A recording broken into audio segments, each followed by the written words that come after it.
Amados de Dios, gracias por acompañarnos en este día para tratar la introducción de este maravilloso libro de Efesios, considerado como una de las joyas o la joya del Nuevo Testamento. Permítame decirle que este libro precioso que vamos a estudiar, que vamos a predicarlo de forma expositiva en la Iglesia Fuente de Vida, está dirigido a la iglesia en Éfeso, que era la capital de la provincia romana de Asia Menor.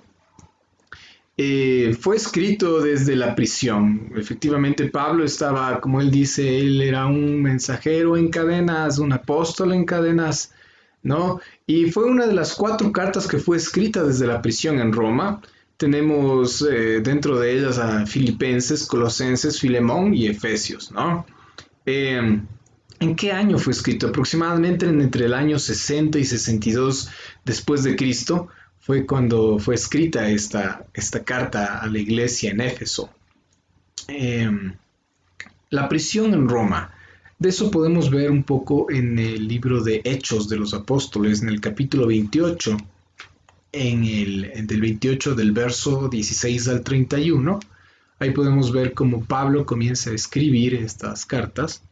En esta carta de los Efesios se hace referencia como una epístola como una epístola que se dirigía, ¿no es cierto?, a una iglesia en particular. Sí, la opinión de algunos teólogos es que tal vez fue una carta encíclica, es decir, era para que sea leída a muchas iglesias en el Asia Menor y no efectivamente solamente a la iglesia de Éfeso. Bueno, eso es una opinión de los teólogos.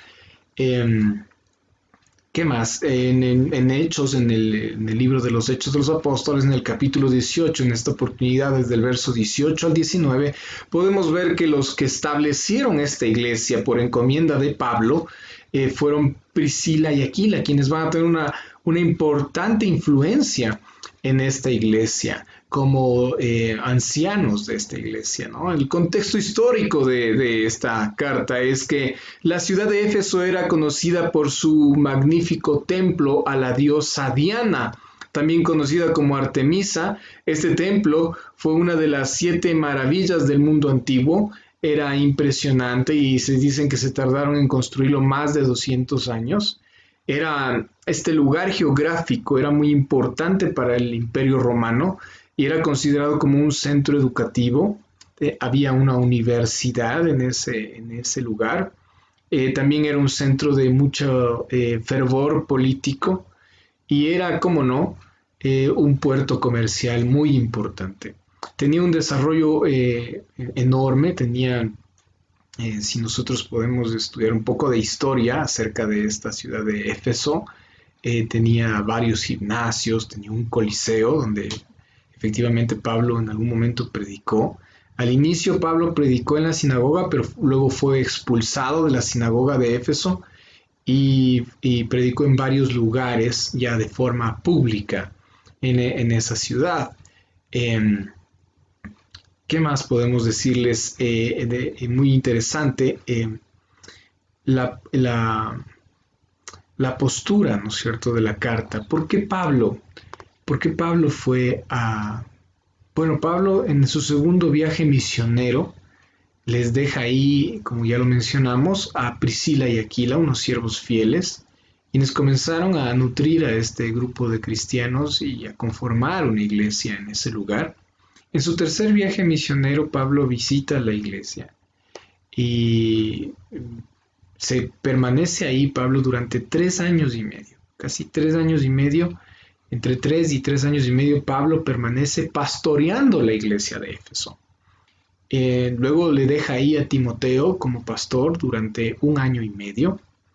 Y la razón por la que Pablo fue a pastorear esta iglesia durante 3 años y medio fue para combatir, para contrarrestar la falsa enseñanza de 2 miembros de esa iglesia que eran ancianos de esa iglesia, era Imeo y Alejandro, que se inclinaron a predicar, estos hombres se inclinaron a predicar fábulas destructivas, genealogías interminables. Eso lo podemos ver en Primera de Timoteo capítulo 1, verso 3, ¿no es cierto? En adelante vamos a encontrar a estos dos individuos ahí tratando de predicar falsas doctrinas, de volver al judaísmo, de encontrar genealogías judías en la iglesia en Éfeso que garanticen de cierta forma la salvación, dejando el evangelio de la gracia y volviéndose, como dice la palabra, a vanas fábulas, genealogías, etcétera, etcétera, falsas doctrinas.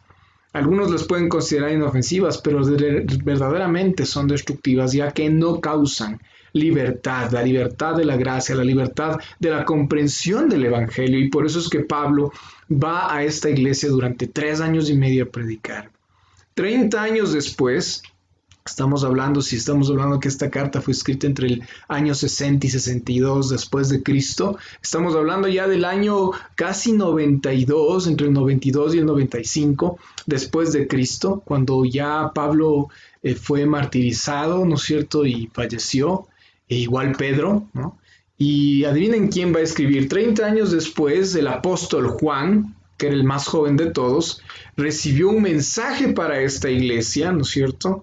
Y este mensaje tiene una doble cumplimiento en ese momento en esa iglesia, y también es un mensaje apocalíptico, es un mensaje de cumplimiento futuro. Pablo escribe, ¿no es cierto?, esa revelación que es dada por parte del Señor Jesús en Apocalipsis capítulo 2, versos 1 al 7, donde hace referencia a esta iglesia, la iglesia en Éfeso, con una que dice que lamentablemente abandonó su primer amor, una advertencia, abandonó su primer amor. ¡Wow! Es interesante como para meditar en aquello, ¿no? Hay temas teológicos que se tratan dentro de la carta a los Efesios, por supuesto que sí. Los primeros 3 capítulos, escuche bien, son teológicos enfatizados en la doctrina del Nuevo Testamento, la doctrina de la gracia, los principios básicos. Una de las doctrinas más importantes que vamos a ver ahí, ¿no es cierto?, es aquella doctrina del escogitamiento de Dios, ¿no es cierto?, de que Dios escogió a sus elegidos, ¿no es cierto?, desde antes de la creación del mundo. Es la doctrina de la predestinación, también conocida. Los últimos 3 capítulos, es una carta corta de 6 capítulos, y lo más interesante de una carta es que una carta no se lee por partes, se lee de corrido. Y yo le recomiendo que la lea de corrido.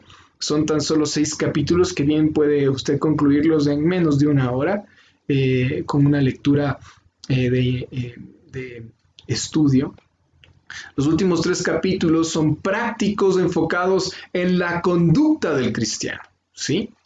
La carta es una carta de aliento y amonestación escrita y dirigida a los creyentes para recordarles sus invalorables bendiciones en Jesucristo para vivir de una manera digna, de una manera que cause gloria y traiga honor al nombre de Jesús, ¿no? Esto es muy importante.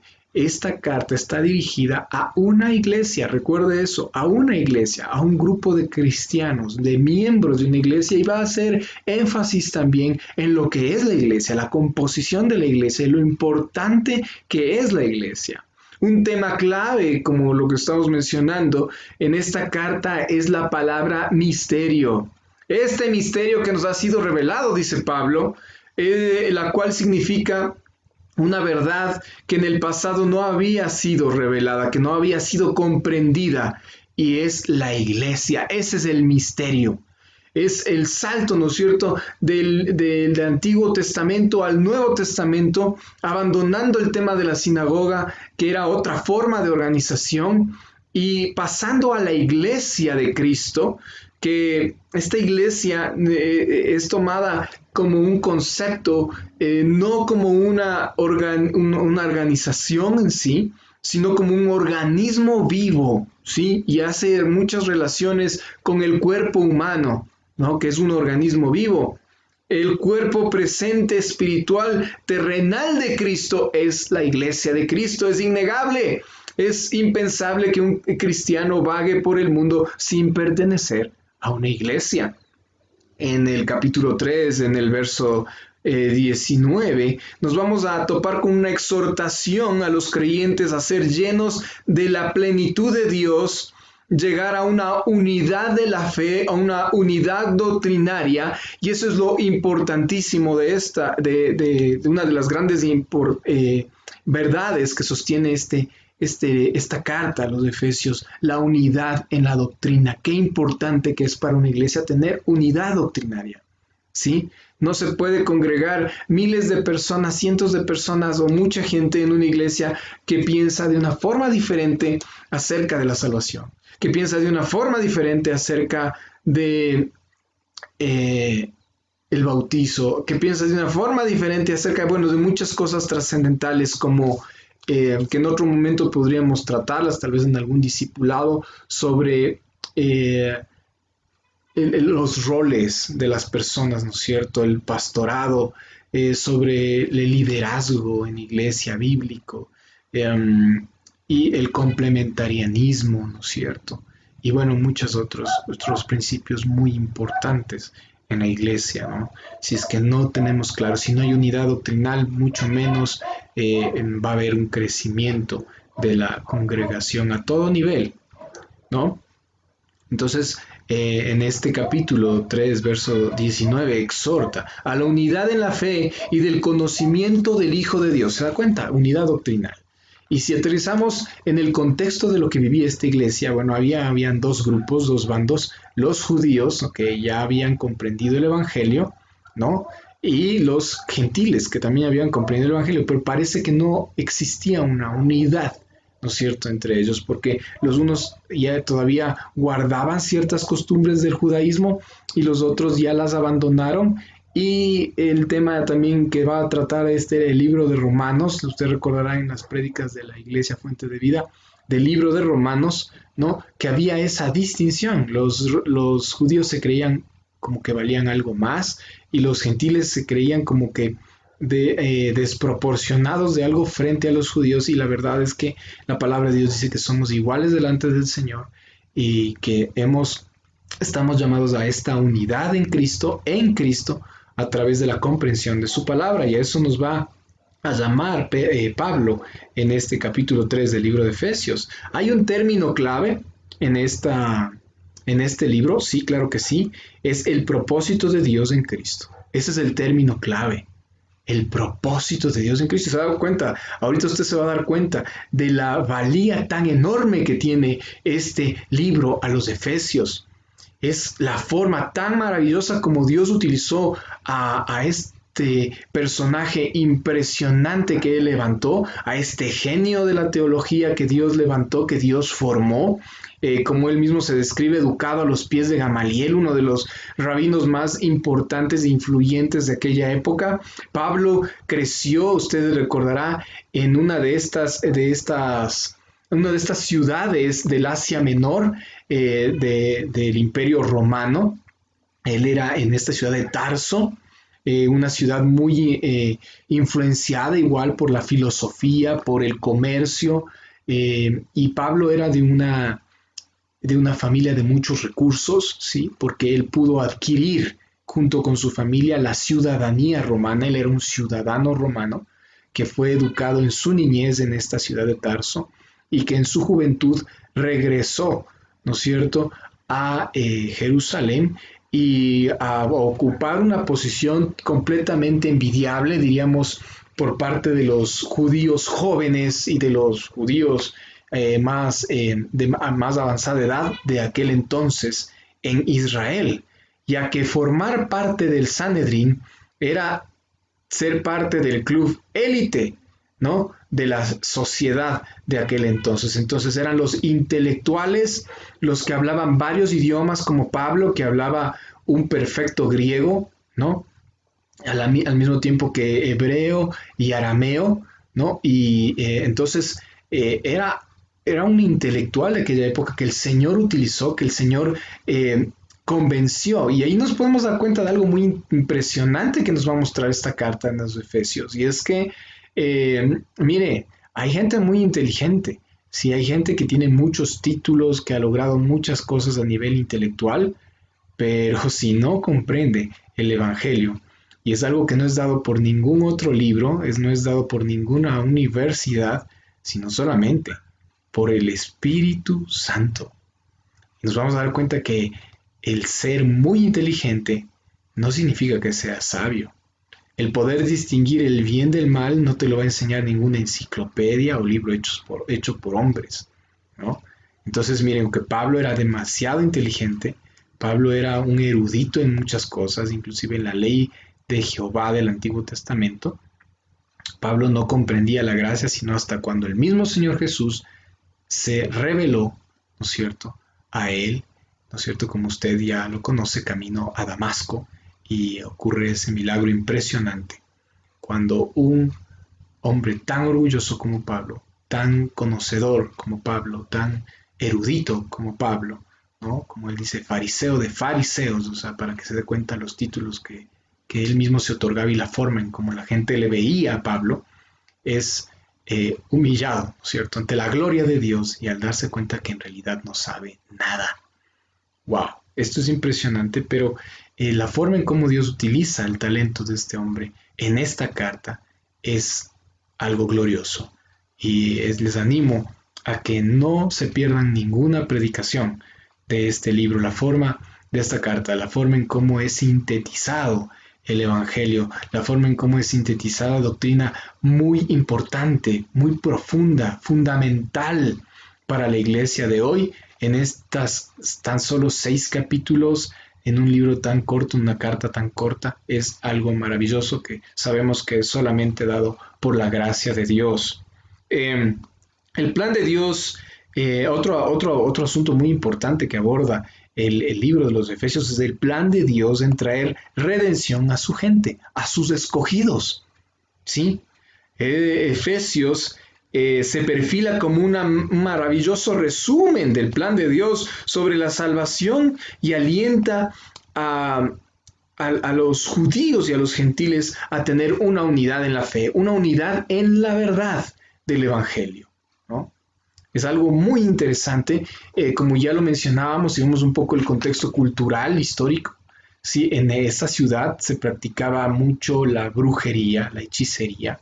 De hecho, vamos a ver, ¿no es cierto?, en Hechos de los Apóstoles, como y en muchos momentos, en muchos relatos del Nuevo Testamento, como en este lugar, ¿no es cierto?, efectivamente, después de las predicaciones de Pablo, hay muchos agoreros, muchos brujos que trajeron sus libros de brujería, sus libros de espiritismo, a quemarlos.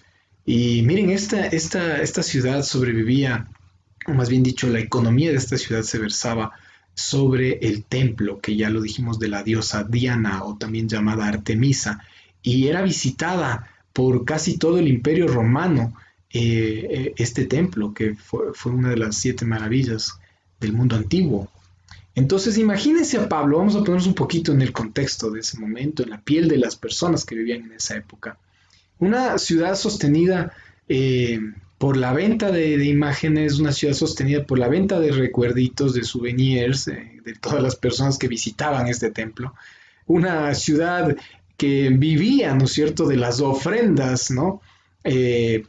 Hablo de la economía pública, de las ofrendas que la gente dejaba en este templo, una economía social, es decir, del turismo que la gente hacía en esa época y del hospedaje que eso significaba para esta ciudad, y al mismo tiempo de cómo movían la economía cuando gastaban en comida, ¿no es cierto?, en vestimenta, toda la gente que los visitaba y que luego abandonaba esta ciudad después de algún tiempo. Era una economía basada alrededor, o que giraba alrededor de este templo, de un templo pagano, a una diosa pagana.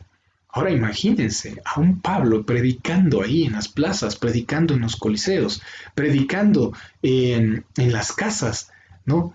Y enseñándoles la verdad del Evangelio, mostrándoles la luz de Cristo, y eso conlleva abandonar la práctica de la idolatría. ¿Qué creen que pasó en esa ciudad? Bueno, les animo a que nos sigan acompañando, a que sigamos viendo en profundidad qué fue lo que pasó, pero la predicación del Evangelio en esa ciudad la sacudió.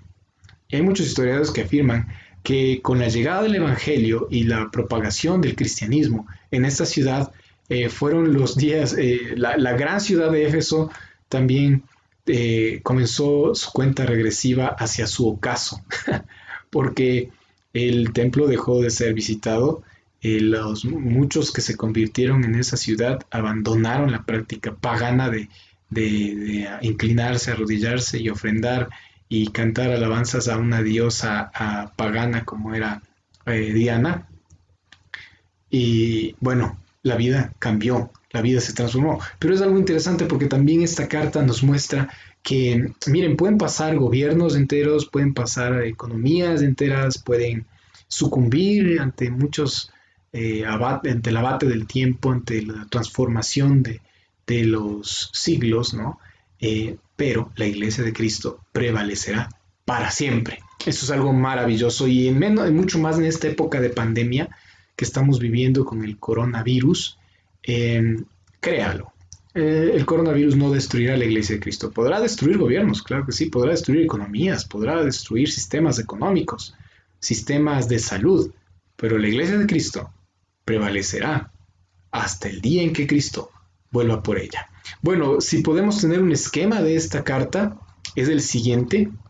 Lo vamos a dividir en 4 partes. La primera, ¿sí? En el capítulo primero, ¿no? ¿Sí? Desde el verso 1 hasta casi el capítulo 4, habla del escogitamiento soberano de Dios y el propósito de la vida cristiana. En una segunda etapa, ¿no? Una segunda parte, desde el capítulo 4 en adelante, habla de la unidad de los creyentes compartiendo a Cristo. Un cuerpo, va a hablar de un espíritu, una esperanza, un Señor, una fe, un bautismo, un Dios, un Padre de todos. En una tercera etapa, desde el capítulo 5, ¿sí? Verso 21 aproximadamente al capítulo 6, verso 9, nos va a hablar de cómo deben, ¿no es cierto?, ser las relaciones de los cristianos con las personas que les rodean. Esposos, esposas, padres, hijos, esclavos, que en ese entonces estaba en vigencia esa práctica terrible de la esclavitud, patrones, el mundo exterior, la gente, los jefes en los trabajos, etcétera, muy interesante. Y en una cuarta etapa y final etapa, desde el capítulo 6, verso 10 hasta el verso 20, casi, va a hablar de las armas con las que el creyente debe luchar su batalla espiritual y va a utilizar una metáfora, va a utilizar un símil con una armadura romana de aquella época.